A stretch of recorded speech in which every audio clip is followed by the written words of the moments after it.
There's a different intimacy to a voice note, and it invites them to the table.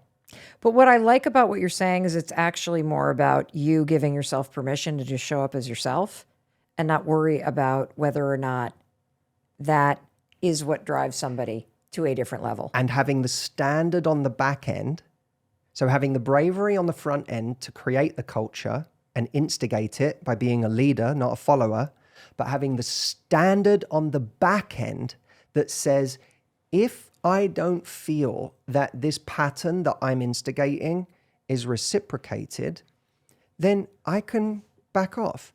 If I send you a message tomorrow morning and I instigate and I say, hi, lovely, I hope you have an amazing day today. I was just thinking of you.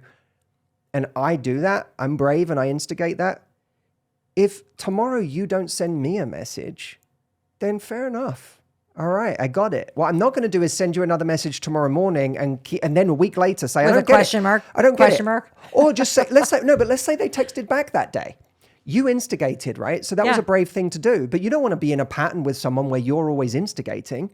So if the next day they don't instigate, or you find that you're the one constantly instigating, then you back off. What you don't do is keep instigating. They keep texting back and you say, I don't get it. They must like me because they keep texting me back, but they never, I just wish they'd asked me on a date. Well, you are setting up that dynamic by having no standards on the back end of this. So that's where you mirror. If you create the culture and then they can't reciprocate, then you go, okay, I'm going to back off. You model first, then you mirror. But what we're doing is mirroring someone from the start.